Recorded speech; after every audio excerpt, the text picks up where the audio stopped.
So I grew up in a tiny town in the prairies in Canada, and there wasn't a lot there, but there happened to be an elderly lady who had come out west with the silent movies, and she played in an orchestra. They'd hire like an entire orchestra to play in these towns, and they'd play silent movies. That's what they did.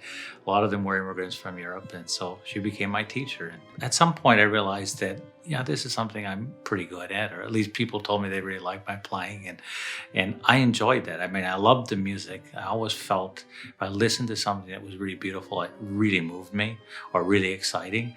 And I loved doing that for other people. At a young age, I could feel that.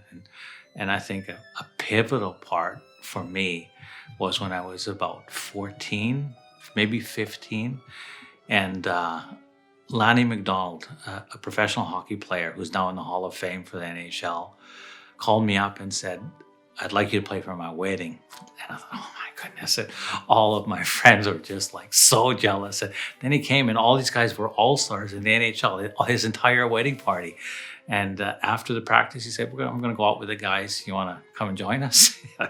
I was in seventh heaven, so it was a great event for me because it made me realize how much people valued what I did as a musician, and I fell in love with it. And I've always been in love with what studying music does for people. One of the real focal things for me in my philosophy of learning is not to separate what is technique and what is artistry. That those are they're the same thing. And to say, for example, you hear people say that person has fantastic technique, but not really a lot of artistry.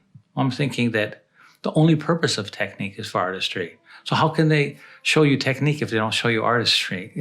And vice versa. I hear people say, well, that person is so musical and so artistic, but unfortunately they have no technique. And I'm thinking, well, how do they show you they're artistic if they have no technique? When I was young, I separated those too long in my head. And once I considered them as being two parts of the same thing, progress went much more quickly. And I find in students the same thing. So I really try to encourage that.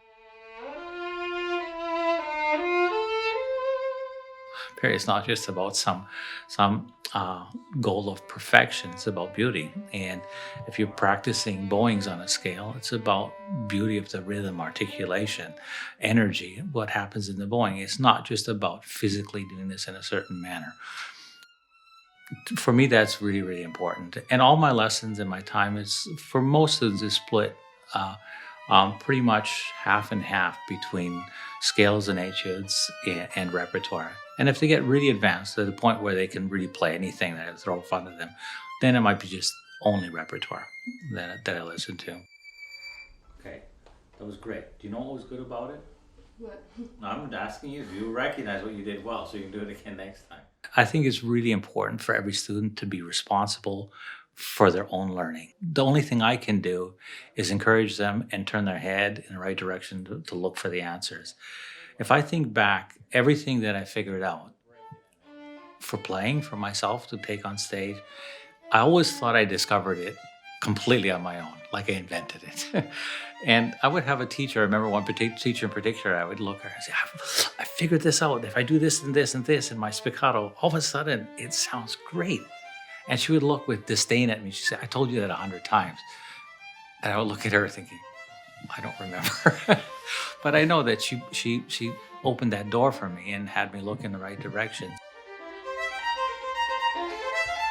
I remember an elderly teacher once, a wonderful teacher, Laurent Fenevesh. He took me in the middle of a lesson, grabbed me and put me in front of the mirror. And he said, look in the mirror. He said, there is your most important student you'll ever have in your life. That's true. I mean, it's absolutely true. And that's still true today.